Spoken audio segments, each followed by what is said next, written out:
Welcome मेरे NEET के प्यारे बच्चों। 4 लेक्चर लगातार मैंने करवाए हैं आपको। मैं हूं आपका केमिस्ट्री कोच संजय आर्या और मैं पिछले 7 सालों से आप बच्चों के लिए डेडिकेटेड हूं नीट और जेई के प्रिपरेशंस के लिए। तो आज का जो लेक्चर होगा उसमें मैं पहली बार लेके आया हूं practice session part 1। That means कि अब तक के जो 4 टॉपिक हमने कवर किए थे उन सारे क्वेश्चंस को, उन सारे टॉपिक्स को डिटेल में जानते हैं आज के लेसन में और सॉल्व करते हैं कुछ प्रीवियस ईयर क्वेश्चंस नीट के, थोड़े बहुत क्वेश्चन जेई के, थोड़े बहुत रैंडम क्वेश्चन मेरी तरफ से, और आज सॉल्व करके आज इस टॉपिक में या इन टॉपिक्स के अंदर क्लैरिटी ले लेते हैं। चलिए देखिए, सबसे पहले जानते हैं इसके बारे में कि ये जो आज का लेक्चर है ये हम लोग बेसिकली सॉलिड स्टेट से उठा रहे हैं। प्रैक्टिस सेशन पार्ट 1 है ये, जिसमें टॉपिक कौन से कवर करेंगे, इसमें ये टॉपिक्स हम लोगों को कवर करने हैं। देखिए, classification of properties of solid, and मैंने ये कराया था क्लासिफिकेशन प्रॉपर्टीज आपको पहला lecture. Then classification of crystalline solid हमने पढ़ा, क्रिस्टल लैटिस के बारे में पढ़ा। तो देखिए यहां पे हम लोगों ने कुछ प्रॉपर्टीज जानी थी और टाइप्स में हम लोगों ने सीखा था अमोर्फस क्रिस्टलाइन। फिर क्रिस्टलाइन जो था हमारे लिए ज्यादा इंपॉर्टेंट था, इसलिए क्रिस्टलाइन के सारे हम लोगों ने उनके टाइप्स कवर किए थे। कौन कौन से टाइप्स थे? मॉलिक्यूलर सॉलिड था, कोवलेंट सॉलिड्स थे, आयोनिक सॉलिड थे, मेटालिक सॉलिड थे। इन चारों को डिटेल में पढ़ा था। मॉलिक्यूलर भी एक्सेप्शनली 3 तरह के मिले थे हम लोगों को, बड़े ही मजेदार थे। पोलार थे, नॉन पोलार थे, और उसके बाद में था हाइड्रोजन बॉन्डेड। तो अब आते हैं crystal lattice and unit cell भी पढ़ा हम लोगों ने, जैसे हम लोगों ने सीखा था कि 7 क्रिस्टल सिस्टम्स थे और इन 7 के मल्टीपल जो भी वेरिएशंस होते थे उनको मिला के 14 वेरिएशंस मिलते थे, जिनका नाम था ब्रावाइज लैटिस। उसके बाद में calculation for standard cubic unit cell में हम लोगों ने सीखा था कि कैसे हम लोग कैलकुलेट करते थे, कितने कॉर्नर्स हैं, कितने एजेस हैं, पार्टिकल सेंटर पे है तो कितना कंट्रीब्यूट, फेस सेंटर पे कितना कंट्रीब्यूशन, कॉर्नर पे कितना, एज पे कितना। और ये सबको एक बार जानने के बाद लाइन से 4 लेक्चर आज हम लोग पहुंच चुके हैं इस लेसन में, जहां सीखेंगे नीट में आए हुए कुछ इंपॉर्टेंट क्वेश्चंस पिछले कुछ सालों में, रिसेंट ईयर्स में। तो सबसे पहले नीट 2021 का क्वेश्चन है ये, जो बेसिकली इस साल से पिछले साल वाला क्वेश्चन हो गया। तो आ जाते हैं कि the correct option for the number of body centered unit cells in all type of 14 Bravais lattice unit cell is what? इस क्वेश्चन में ये पूछा गया है कि जो 7 तरह के हम लोगों ने टोटल 7 तरह के क्रिस्टल सिस्टम्स पढ़े थे, उन सिस्टम्स में कौन कौन से सिस्टम बॉडी सेंटर पोजेस करते थे। तो बॉडी सेंटर पोजेस करते थे कि इसके लिए एक बार पहले हिंट देख लेते हैं। इसने क्या बोला है? There are total of 2 face centre and 2 end centre structures are there. Okay. तो इसने हमें बताया कि वहां पे टोटल 2 फेस सेंटर और 2 एंड सेंटर जो थे वो स्ट्रक्चर्स थे। तो गाइज ये हिंट जो था ये थोड़ा हमारे सोल्यूशन के लिए कम काम किया और थोड़ा कंफ्यूजन में ज्यादा कंट्रीब्यूट कर रहा है। तो चलिए एक बार दिमाग लगा लेते हैं थोड़ा सा इस बारे में कि हम लोगों ने जितने भी नंबर ऑफ यूनिट सेल्स पढ़े हैं उनमें कौन से सिस्टम्स के अंदर एंड सेंटर यानी बॉडी सेंटर आता था। तो देखिए सबसे पहला तो याद कीजिए सिंपल क्यूबिक के अंदर, सिंपल क्यूबिक के अंदर हम लोगों को बॉडी सेंटर मिलता था। सिंपल क्यूबिक के अंदर 3 तरह के होते थे। मैं लिखते हुए चलता हूं ताकि हम लोगों को पता चले। देखिए जहां जहां पे सिमेट्री आएगी ना वहां पे आपका आ जाएगा। सबसे पहले तो आता था कि सिंपल क्यों मैं इसको बोल रहा हूं, एक्चुअली हम लोग इसको बोलेंगे क्यूबिक। सिंपली क्या बोलेंगे? सबसे पहला हमारा आता था क्यूबिक क्रिस्टल सिस्टम के अंदर हम लोगों को मिला था, क्योंकि उसके अंदर सिंपल क्यूबिक होता था, बॉडी सेंटर्ड होता था और फेस सेंटर्ड होता था। उसके अलावा मैंने आपको एक सिखाया था जिसके अंदर सारे टाइप के प्रेजेंट होते थे। सबसे पहले तो आता था आपका जो ऑर्थोरोम्बिक था। ऑर्थोरोम्बिक के अंदर आपको क्या होता था? A was equals to B was equals to C। उसके अलावा जितने भी नंबर ऑफ आपके जो एंगल्स थे वो इक्वल थे बट नॉट इक्वल टू 90। तो आप ऑर्थो तो लेंगे ही लेंगे, ऑर्थो बाय। इसके अलावा मैंने आपको एक और सिखाया था जिसका नाम था टेट्रागनल। तो टेट्रागनल के अंदर भी आपने देखा था कि एक वेरिएशन आता था जिसमें हम लोग बॉडी सेंटर पढ़ते थे। तो टेट्रागन आपका एक और एग्जांपल हो गया। इसके अलावा और कोई ऐसा वेरिएशन नहीं था जिसके अंदर बॉडी का सेंटर पाया जाता हो। इसलिए टोटल मिला के आपके सामने ये सारे ऑप्शंस हैं और हम लोग इसको पिक करके देखते हैं कि क्या ये सही है या नहीं है। 3 में इसका आंसर पिक करके देखता हूं, जो कि मुझे ऑप्शन डी दिखाई दे रहा है। चलिए एक बार सेलेक्ट करके देखते हैं और ये बिल्कुल सही है। कूल। तो इसके लिए आप लोगों को बस वो लर्न करना पड़ेगा। तो आज का लेसन बेसिकली मैं डेडिकेट कर रहा हूं, बहुत सारे कॉन्सेप्ट्स भी क्लियर कर दूंगा साथ ही में, लेकिन जो थियोरेटिकल चीजें होंगी जैसे क्यूबिक सिस्टम से रिलेटेड चीजें हो गई या ब्रावाइस लैटिस से रिलेटेड सिस्टम हो गई जो अल्फा बीटा गामा और एबीसी पे डिपेंडेंट है, उसमें कोई शॉर्ट ट्रिक मैंने नहीं सिखाई है। हाँ, लेकिन जिस तरीके से मैंने, जिस सीक्वेंस मैंने पढ़ाया है कि सबसे पहले मोस्ट सिमेट्रिक, उसके बाद में एक साइड अनइक्वल, उसके बाद में दोनों साइड अनइक्वल, उसके बाद में हमारा हेक्सागोनल आ गया, हेक्सागोनल यूनिट सेल। तो ऐसे अगर आप पैटर्न में सीखेंगे तो आपको ये आइडिया लग जाएगा कि किस तरह से हम लोग कवर कर रहे हैं। चलिए अब आ जाते हैं आज आज के सेकंड क्वेश्चन के ऊपर। सेकंड क्वेश्चन क्या बोल रहा है, जो कि नीट 2020 से डिराइव किया गया है। An element has a body centred cubic यानी बीसीसी स्ट्रक्चर रखता है with a cell edge length दी हुई है 288 पिकोमीटर। तो एटॉमिक रेडियस क्या होगी, तो देखो ये पहले आप ये समझिए कि हमें पैकिंग क्या दी हुई है। हमें पैकिंग किस चीज की दी हुई है, हैज अ बॉडी सेंटर्ड। तो देखिए बॉडी सेंटर के अंदर क्या होता था, मैंने बताया था आपको कि the particles which are present along the body diagonal, कहां पे प्रेजेंट होते हैं, अलोंग द बॉडी डायगोनल, वो आपस में एक दूसरे को टच करते थे। उसका क्या कारण था, क्योंकि बॉडी के जब सेंटर के ऊपर एक स्फीयर पड़ा रहेगा तो उस स्फीयर के चलते जो कॉर्नर के पार्टिकल वो आपस में एक दूसरे को टच नहीं कर पाएंगे, और जब टच नहीं कर पाएंगे तो कैसे टच करेंगे, एक लाइन से यहाँ पे और उस कॉर्नर पे। तो ये ऐसा कुछ बन गया। जब ऐसा यहां से लेके आप इस तरह से आएंगे, बॉडी का डायगोनल ड्रॉ करेंगे इस तरह से यूनिट सेल में, तो आप क्या पाएंगे कि ये देखिए एक रेडियस है आर, ये डायमीटर हो गया 2r, और ये भी क्या बन गया r, और ये लेंथ कितनी होती है बॉडी डायगोनल के ऊपर। क्या आप लोगों को पता है कि किसी भी क्यूब का बॉडी डायगोनल कितना होता है, ये भी मैंने करवाया था आप लोगों को। बॉडी डायगोनल की लेंथ कितनी होती है, √3a।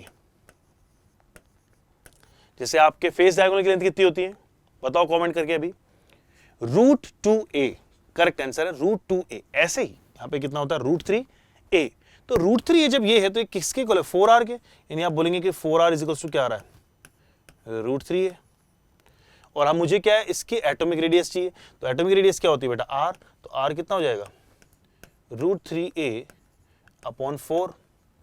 क्या आपको a की वैल्यू दी हुई है ऑलरेडी, कितनी दी है, एज की लेंथ 288। तो यहाँ पे आंसर क्या आ जाएगा, √3/4 इंटू 288 पिकोमीटर। चलिए चेक करते हैं कौन सा आंसर सही दिया है, √3/4 यानी डी आंसर सही दिया है। करते हैं इसे सबमिट, चेक करते हैं, और आंसर मिला है वाओ। खैर वाओ की बात नहीं है, ये सिंपल कॉन्सेप्ट्स है गाइस, और अगर आपने कॉन्सेप्ट पढ़ लिए, एक बार आपने लेक्चर्स मेरे देख लिए, तो उसके बाद में ये क्वेश्चंस आपको प्रीवियस ईयर के बड़े इजी लगने वाले हैं। अब देखिए इसी क्वांटिटी सीरीज में नीट वाले बच्चों, मैं एक जेईई का क्वेश्चन भी लेके आ गया।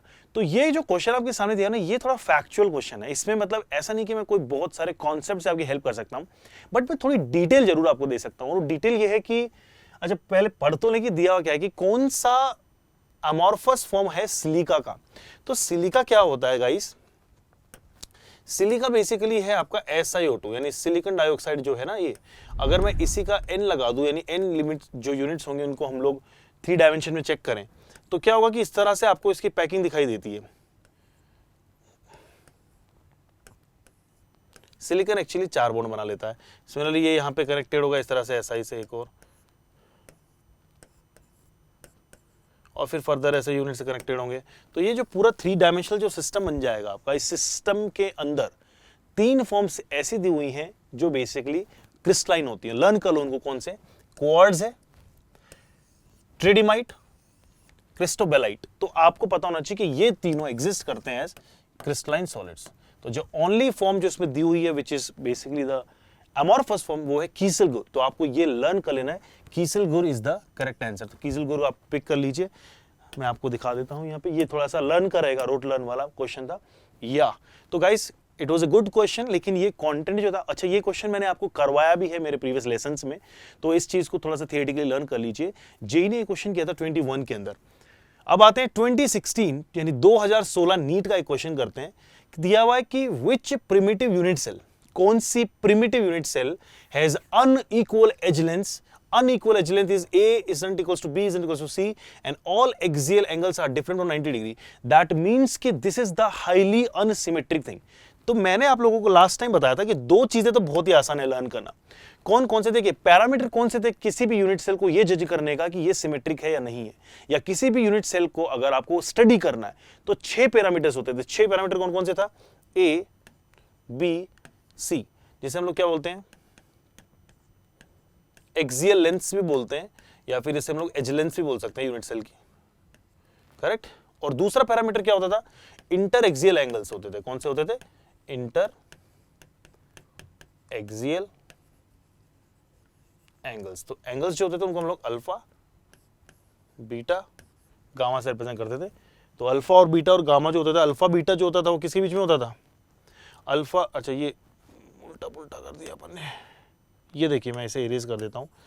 तो एनीवेज ए और बी के बीच में जो आपका एंगल होता है, ए और बी के बीच में, उसे हम लोग बेसिकली ए और बी के बीच में जो बनता है उसे हम लोग नाम देते हैं गामा, बी और सी के बीच में जो बनता है उसे हम लोग बोलते हैं अल्फा, और ए और सी के बीच में जो बनता है उसे हम लोग बोलते हैं बीटा। तो आपने ये देखा होगा कि ए इन दोनों कैरेक्टरिस्टिक जो हमारे पास में वैल्यूज हैं, कैरेक्टरिस्टिक जो आपके पैरामीटर्स हैं, इनके चलते, इन 6 पैरामीटर्स के चलते एबीसी और अल्फा बीटा गामा सारे के सारे क्रिस्टल सिस्टम डिवाइडेड है। लेकिन प्रिमिटिव जो सिस्टम जिसके पास में तीनों ही अनइक्वल हो, यानी ये भी अनइक्वल है और ये भी अनइक्वल है और अनइक्वल भी है और 90 भी नहीं है, तो ऐसा कौन सा होता है? तो ऐसा गाइस आपके पास होता है मोस्ट अनसिमेट्रिक सिस्टम जिसका नाम है ट्राइक्लिनिक। 2 लर्न कर लीजिए। नंबर 1 क्यूबिक, क्यूबिक के अंदर सारे के सारे अल्फा बीटा गामा इक्वल है 90 के, क्यूब क्योंकि सबसे ज्यादा सिमेट्रिक होता है, और ए बी सी भी इक्वल मिलेंगे। दूसरा उसका ऑपोजिट है, मतलब ना ए बी सी इक्वल है, ना अल्फा बीटा गामा इक्वल है, और 90 डिग्री तो है ही नहीं। तो यानी फाइनल आंसर आ जाएगा ट्राइक्लिनिक। पिक कर लो। एक हिंट देखोगे, अच्छा हिंट रहने देते हैं, सब कुछ समझ में आ ही रहा है। तो गाइस जेई 21 का क्वेश्चन लेके आया हूं मैं। लास्ट क्वेश्चन करा था आपने नीट 2016 से, और नीट के बाद में जेई का क्वेश्चन यहां पे आ गया है। क्या बोल रहा है? Certain element crystallizes in BCC structure. बहुत अच्छी बात है। यूनिट सेल की एज लेंथ दी हुई है 27 एंगस्ट्रॉम, और the same element under the same condition crystallises into the FCC unit cell, then the edge length of the unit cell will be how much? अच्छा अच्छा अच्छा, और कह रहा नियरेस्ट इंटीजर तक बताइए। अज्यूम कर लीजिए lattice point as a single atom. हाँ हाँ ठीक है, तो थोड़ा सा विस्तार से समझा दे चीजों को आपको। ये कहना चाह रहा है कि अगर मान लीजिए किसी पर्टिकुलर मेटल एटम या किसी भी एलिमेंट के अंदर वो बीसीसी में अगर एग्जिस्ट करता है, तो बीसीसी के अंदर जब एग्जिस्ट करता है तो जो एज लेंथ आ रही थी वो 27 आ रही थी। तो गाइस एज लेंथ जो होगी वो वेरी कर सकती है ना। क्या होता है, जैसे सिंपल क्यूब है तो सारे कॉर्नर के पार्टिकल टच कर रहे हैं, इसके वजह से एज लेंथ 2r के इक्वल थी। लेकिन अगर मैं बात करूं कि ये बीसीसी है, तो उस समय पे सेंटर के अंदर, बॉडी के सेंटर पे एक पार्टिकल प्रेजेंट होगा, जिसके चलते बाकी के जो कॉर्नर के पार्टिकल दूर दूर हो गए। तो अब जो एज लेंथ होगी चेंज हो गई होगी। तो हमें क्या करना है? हमें सिंपली फॉर्मूला फॉलो करना है। नंबर 1 कंडीशन क्या है बेटा? कंडीशन नंबर 1 क्या है कि ये दिया हुआ है बीसीसी यूनिट सेल। तो बीसीसी यूनिट सेल के अंदर आपको पता है कि पार्टिकल जो होते थे बॉडी डायगोनल के थ्रू टच कर रहे थे, यानी आपको मिलेगा √3 A is equals to 4r। तो एटम की जो रेडियस होगी ना वो कभी चेंज नहीं होती, क्योंकि एटम हमने स्फेरिकल कंसीडर किया हुआ है। वो चाहे सिंपल क्यूबिक हो, बॉडी सेंटर क्यूबिक हो या फेस सेंटर क्यूबिक हो, हमेशा उसकी जो रेडियस रहेगी पार्टिकल की वो सेम रहने वाली है। तो देखो कैसे निकालेंगे, यहाँ पे निकाल लो √3 तो r मिल जाएगा आपको। r कितना मिल जाएगा? √3 इंटू a कितना दिया हुआ है, एज लेंथ कितनी दी है 27 एंगस्ट्रॉम, डिवाइडेड बाय, यूनिट इसलिए नहीं लिख रहा हूं क्योंकि यहाँ पे सारी एंगस्ट्रॉम में पूछी हुई है, तो बहुत ज्यादा कुछ चेंज करने की जरूरत नहीं है। और यहाँ पे डिवाइडेड बाय क्या आ जाएगा? √3/4 आ जाएगा। ठीक है गाइस, ये हो गया। अब इसने क्या बोला है कि r की वैल्यू मिल गई आपको। केस नंबर 2 क्या बोल रहा है? केस नंबर 2 कह रहा है कि the edge length of this will be, अच्छा, if the same element under the same condition crystallises into FCC. अगर एफसीसी में अंदर चला जाता है, तो देखो एफसीसी भी मैंने पढ़ाया हुआ है आपको बहुत डिटेल में। अगर किसी को कुछ भी कंफ्यूजन है तो मेरा प्रीवियस लेक्चर एक बार उठा के देख लेना, उसके अंदर मैंने सिखाया कि कैसे हम लोग क्यूबिक यूनिट सेल के सारे कैलकुलेशंस करते हैं। कितने कॉर्नर, कितने फेसेस, कितने एजेस, कितने बॉडी डायगोनल, कितने फेस डायगोनल, कितने नंबर ऑफ उनकी आप कह सकते हैं कि पोजीशंस फाइंड आउट करते हैं, लेंस फाइंड आउट करते हैं, वो सब आप सीखेंगे। सेकंड पोजीशन में आ जाओ तो सेकंड में क्या होता था कि गाइस जो एफसीसी होता है, फेस का सेंटर जब होता है, तो फेस के सेंटर की वजह से कॉर्नर के पार्टिकल दूर दूर हो गए। तो एक पर्टिकुलर फेस के ऊपर एक कॉर्नर बीच में फेस सेंटर और कॉर्नर का आपका उसका ऑपोजिटली जो डायगोनली ऑपोजिट होगा पार्टिकल कॉर्नर को टच करते हैं। यानी आप कह सकते हैं कि सर ये फेस डायगोनल के थ्रू टच करते हैं। और फेस डायगोनल की वैल्यू कितनी होती थी? √2 है। यानी ये किसके को मिलने वाली है? 4r के, जो अभी हम लोगों ने थोड़ी देर पहले बीसीसी के लिए किया तो एफसीसी के लिए लिख दिया। तो आप बोलेंगे कि सर जी r कितना आ गया?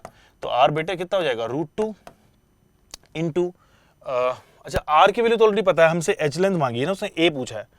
तो a जब पूछा है तो हम क्या करेंगे, ये देखिए ना इस तरह से,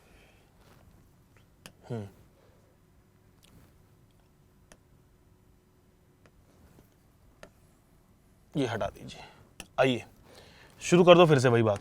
तो इसने क्या कहा कि यहाँ पे मुझे ए कैलकुलेट करना है, और ए किसके लिए? ये एफसीसी के लिए। ये किसके लिए?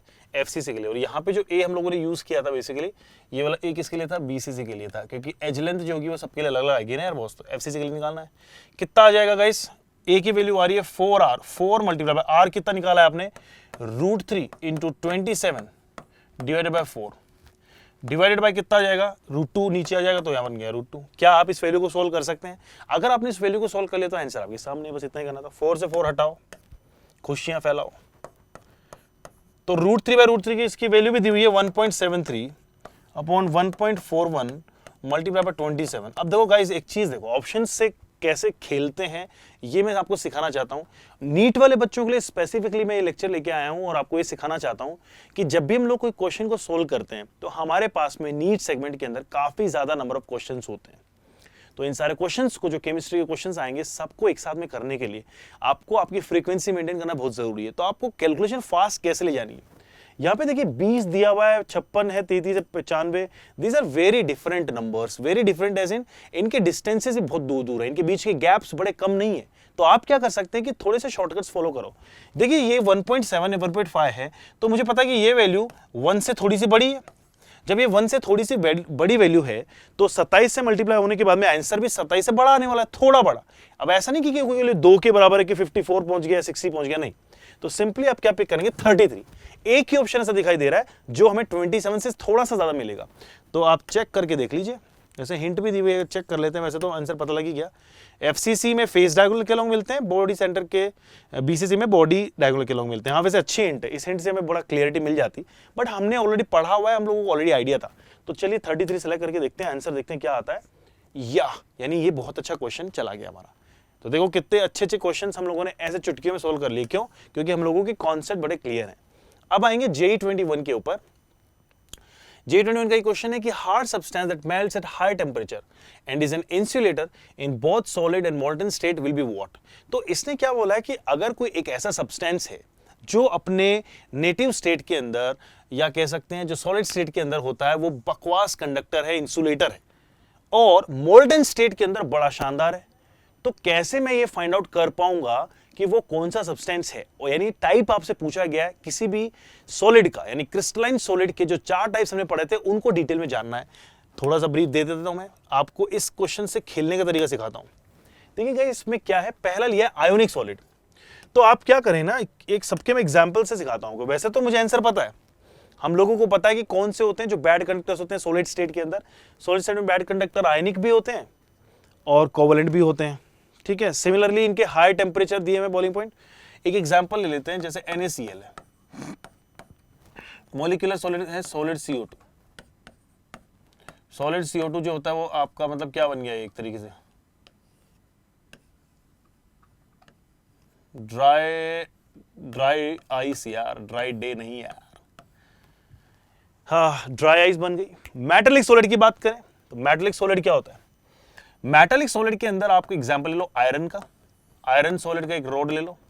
कोवेलेंट सॉलिड लेना है तो आप मान लीजिए, आप डायमंड मान लीजिए।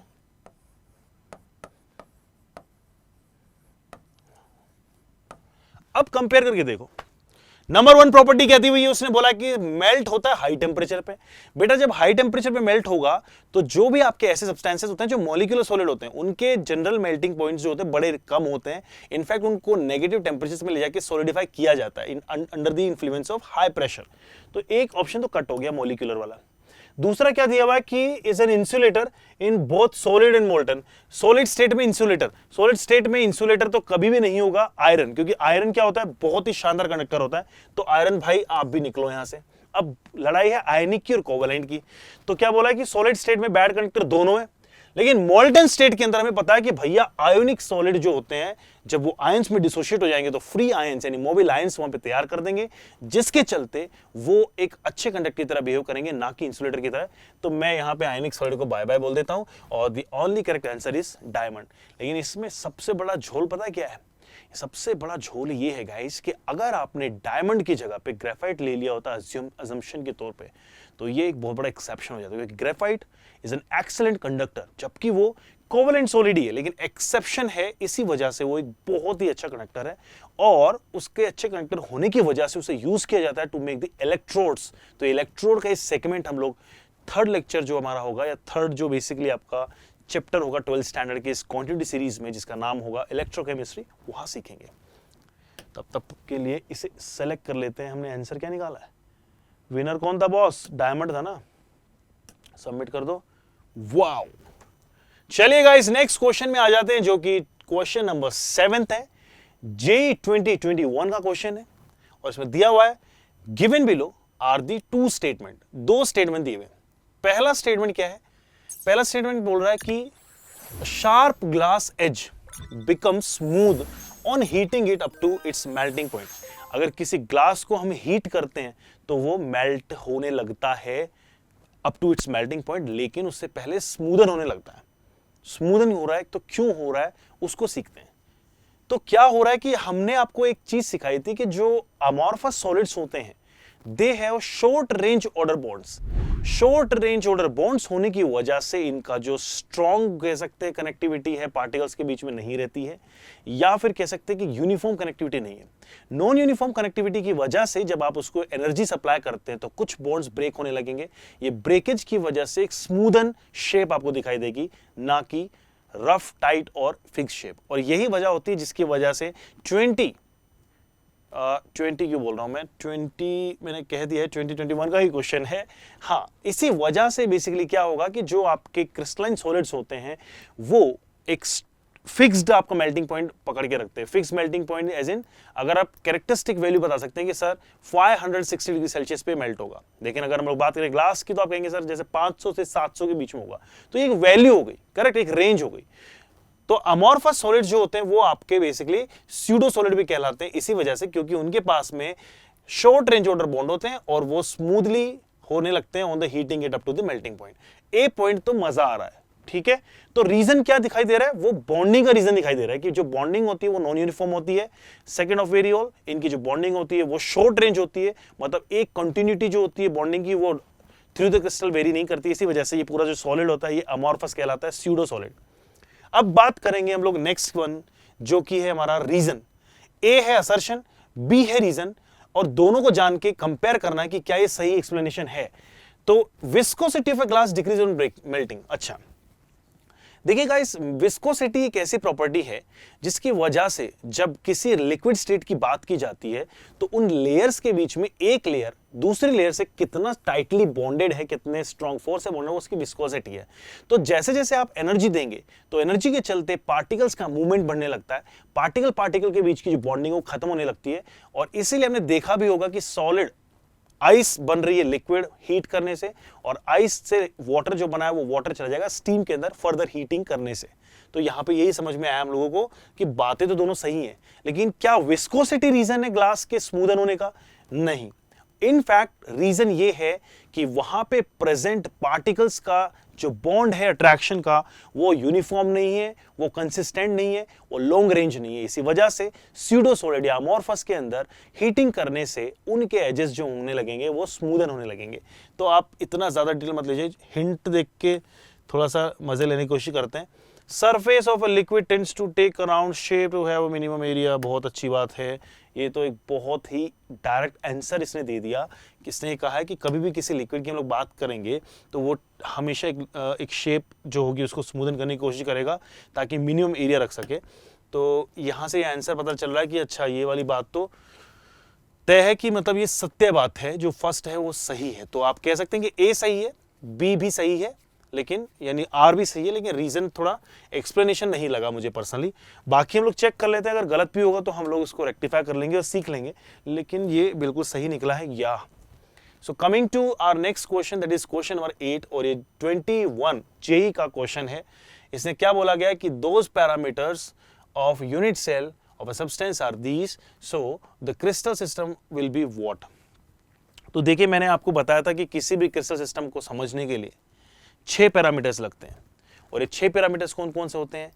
बॉडी के किसी भी पर्टिकुलर बॉडी जो दी हुई है, यानी बॉडी में कह रहा हूँ उसको यूनिट सेल भी कह सकते हैं, आप कोई सब्सटेंस भी कह सकते हैं, उसके कुछ पैरामीटर्स जो हैं वो हैं एक्सियल लेंस ABC, और इन लेंस के बीच के जो एंगल्स होते हैं अल्फा बीटा गामा, वो अगर ये 6 आपको पता है तो आप प्रेडिक्ट कर सकते हो कि क्रिस्टल कैसे स्टेट में एग्जिस्ट करेगा।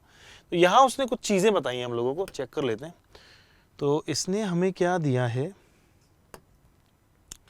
कि जो A दिया हुआ है वो B के इक्वल नहीं है और C के भी इक्वल नहीं है, लेकिन अल्फा जो है वो गामा के इक्वल है 90 डिग्री, और जो बीटा है वो दिया हुआ है 120 डिग्री।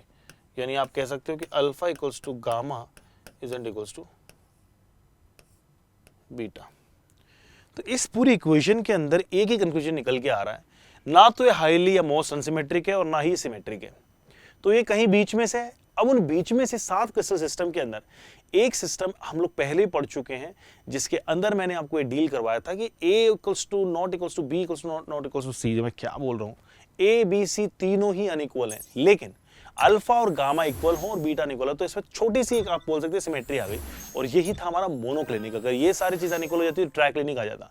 मोनोक्लिनिक सेल हमारा ऐसा था जिसके अंदर, तो आपको गाइस अगर इसको बहुत अच्छे से आपको इसको लर्न करना है ना, तो मैं आपको एक बहुत अच्छा शॉर्टकट बता रहा हूँ। आप उस तरीके को फॉलो करो जिस तरीके से मैंने आपको पढ़ाया है। सबसे पहले क्यूब पढ़ो, क्यूब के बाद में मैंने एक्चुअली इसको डिस्ट्रीब्यूट ही इस तरह से किया गया है ताकि आपको ये पता लग सके कि किस तरह से हम लोगों को फुल ऑफ जैसे सबसे ज्यादा आप लोगों को वो मिल रही है एक टाइम के ऊपर सिमेट्री, फिर धीरे धीरे कम होती जा रही है।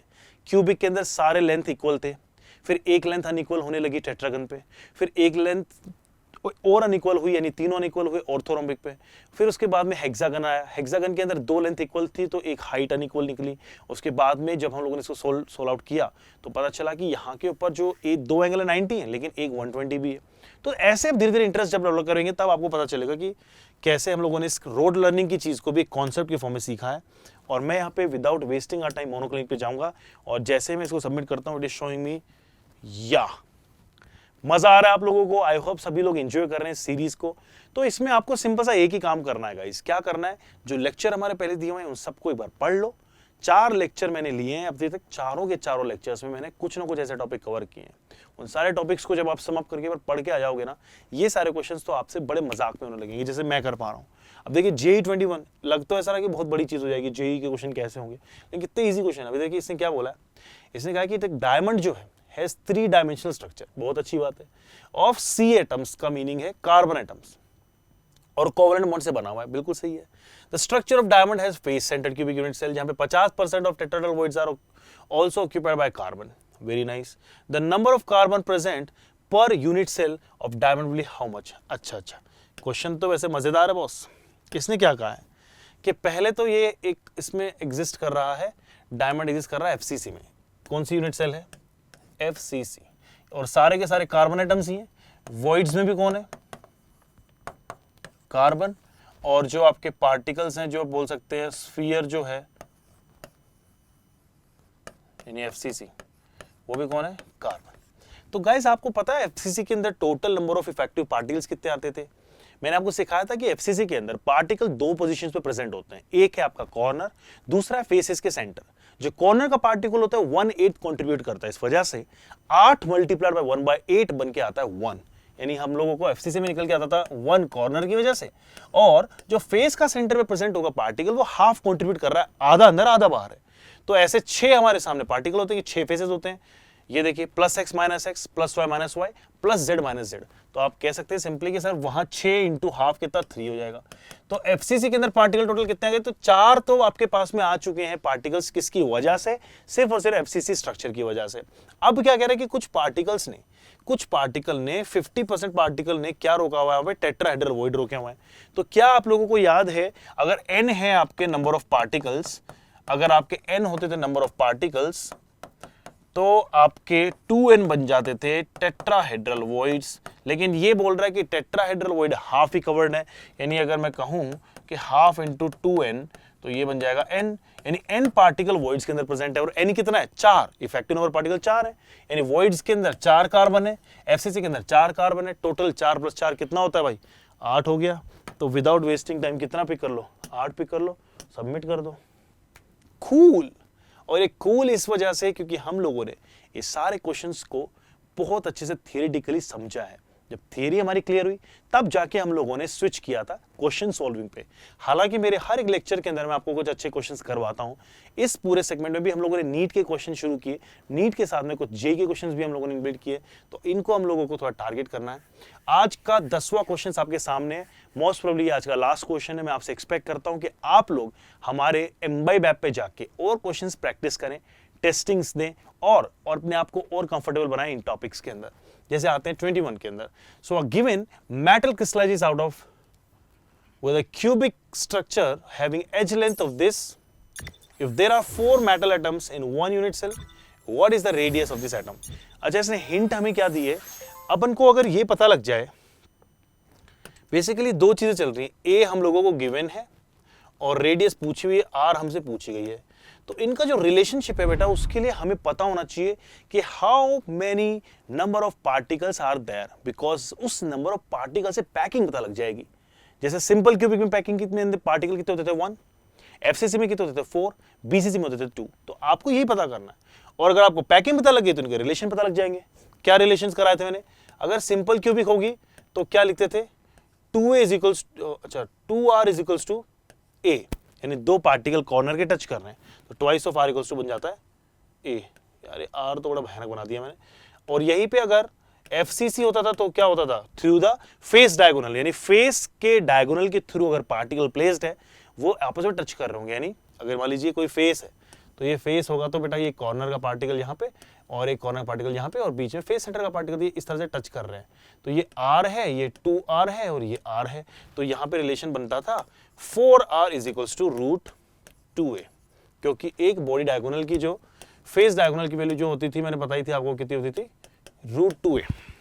Coming to the third question जो कि बीसीसी वेरिएशन है, उसके अंदर एक बॉडी के डायगोनल के थ्रू 3 पार्टिकल टच कर रहे हैं एक दूसरे को, कॉर्नर के 2 बॉडी डायगोनल के अपोजिट और बॉडी के सेंटर वाला, तो यहाँ पे कंडीशन बिल्कुल अलग हो जाएगी। ये बन जाएगा 4r is equals to body का diagonal that is root 3a।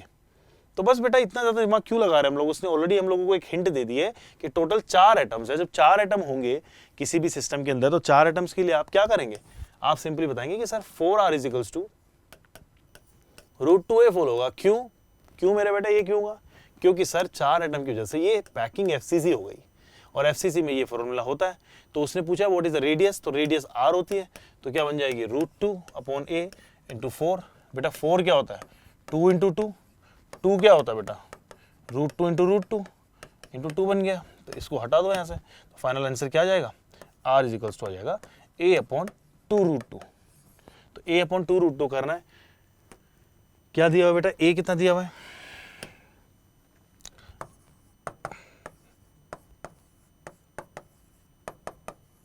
a की वैल्यू कितनी दी हुई है आपको 361, 2 इंटू ये कितना दिया 1.414, ये रूट 2 की वैल्यू लिख दी मैंने। इसको पहले इसको सोल्व कर लेते हैं ताकि हम लोगों को आसपास का आइडिया लग जाएगा। ये कितना आएगा, ये 1 आ रहा है यहाँ से, ये इधर से बन जाएगा तो 8 बन जाएगा, ये 180 यानी आप कह सकते हैं कि 18.5 बन जाएगा ऑलमोस्ट, लेट से 18 वहाँ पे आ गया, 180.5 बन जाएगा गाइस, है ना। जब आप इसको डिवाइड करेंगे तो 180.5। तो अब मैं इसको पूरा सॉल्व नहीं कर सकता, उसके 2 रीज़न है। क्या होगा अगर मैं इसको पूरा सॉल्व करूंगा तो मेरा टाइम वेस्ट होगा, तो मैं सिंपली मान लूंगा कि ये ऑलमोस्ट अगर मान लीजिए 1.5 है तो ये एक तरीके से क्या ये वैल्यू ऐसी हो गई 180 इंटू 3/2 टाइप हो गया। अच्छा ये उल्टा है ना, नीचे दिया हुआ है तो नीचे 3/2 हो गया, तो नीचे 3/2 करोगे तो 3 आ जाएगा, 2 ऊपर आ जाएगा। तो यानी आपको क्या सॉल्व करके देना है, बेसिकली 360/3 की वैल्यू निकालनी है जो कि अप्रोक्सीमेटली 120 आ रही है। तो क्या कोई आपका आंसर 120 के आसपास है, मतलब है इस तरह के 2-3 आंसर्स। लेकिन एक और चीज़ है 3/2 से वैल्यू थोड़ी सी छोटी है, तो जब वैल्यू डिनोमिनेटर में थोड़ी छोटी आएगी तो और वैल्यू थोड़ी बड़ी आएगी। तो 120 से थोड़ी बड़ी वैल्यू कौन सी होती है, आप पिक करके देख लो, मुझे तो बी लग रही है। देखिए मेरा अपना तरीका था सॉल्व करने का, मैं थोड़ा सा शॉर्टकट में इसलिए सॉल्व करता हूं क्योंकि मैं नंबर ऑफ क्वेश्चन ज्यादा सॉल्व करना चाहता हूं। देखिए इसने अपन को हिंट भी दी है कि r equals to a upon 2 root 2, यानी ये इसने डायरेक्टली बता दिया कि FCC है, तो ये हिंट हमारे लिए यूजफुल नहीं है, तो ऑलमोस्ट सोल्यूशन की तरह काम करेगी। इसलिए चुपचाप इसमें पिक कर लो 127, सबमिट कर दो, कूल और एकदम बिंदास लाइफ जियो। तो इस बिंदास लाइफ के अंत में आते हैं मेरे स्लाइड में, जहां पे मैं आपको सिखाना चाह रहा हूं कि भाई ये मजेदार कंटेंट जो है आपको जहाँ पे लर्न मिल रहा है, जहाँ पे प्रैक्टिस में करवा रहा हूँ और वो भी प्रीवियस ईयर के क्वेश्चंस की करवा रहा हूँ, तो उसके लिए आप बस इस पर्टिकुलर स्कैनर को स्कैन कीजिए जहाँ पे लर्न प्रैक्टिस एंड टेस्ट जैसे प्लेटफॉर्म आप यूज कर सकते हो, जिसका एक मैं डेमो आज आपको देने वाला हूँ। दूसरे नंबर पे जो स्कैनर है वो आपको ले जाएगा हमारे टेलीग्राम चैनल पे, जो बेसिकली आपको कनेक्ट करके रखेगा हम लोगों के साथ में। नेक्स्ट लेक्चर कौन सा आने वाला है, स्केड्यूल क्या है, कितने नंबर ऑफ लेक्चर्स हम लोग डिलीवर कर चुके हैं, सारे लिंक्स आपको मिल जाएंगे। आने वाले लेक्चर्स के लिए नोटिफिकेशंस मिल जाएगा, उसके साथ में हैंडमेड नोट्स भी आपको मिल सकते हैं। थर्ड वन चीज़ जो आ रही है वो है यूट्यूब चैनल, जो हमारे चैनल जिसमें मैं कंटिन्यूसली पढ़ा रहा हूँ आपको, जिस चैनल पे आप मुझे डायरेक्टली रिसीव कर रहे हैं, हमारा अचीव नीड चैनल। इस चैनल के लिए हम लोग आपके साथ में हमेशा डेडिकेटली बने रहेंगे, इसी तरह से लेक्चर्स लेके आते रहेंगे। तब तक के लिए आप लोग एम्बाइबिंग करते रहो, जैसे मैं सिखा रहा हूँ उस तरह से, करेक्ट। तो सबसे पहले हम लोग पहुँच रहे हैं, सबसे पहले पहुंच जाते हैं हमारा, जब आप लोग mbibe.com पे जाएंगे तो कुछ इस तरह से आपको ये दिखाई देगा। आप लोगों को एड्रेस डालना है अपना, mbibe.com पे जाइए इस तरह से, ठीक है।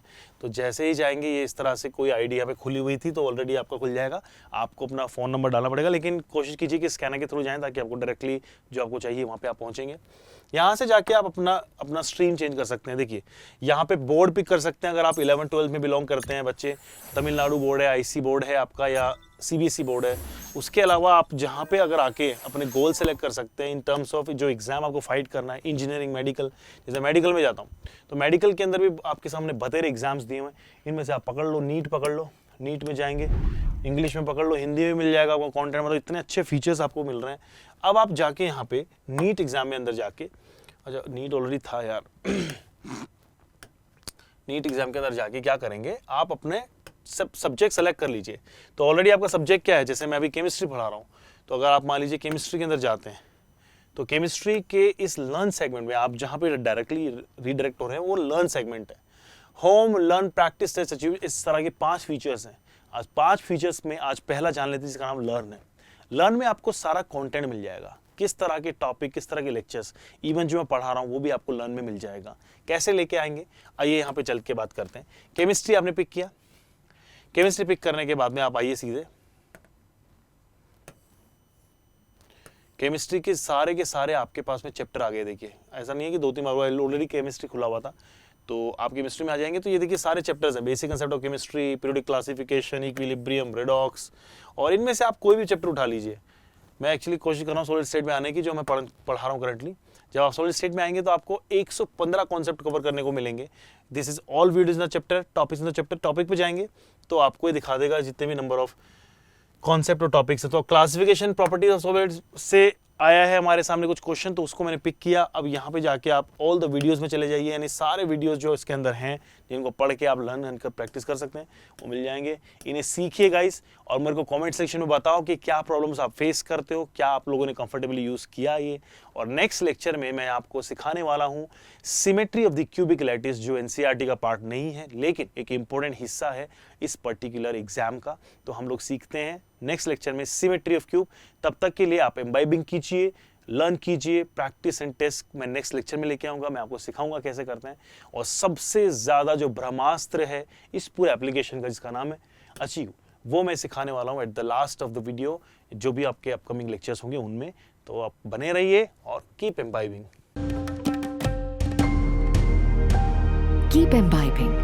We believe in you.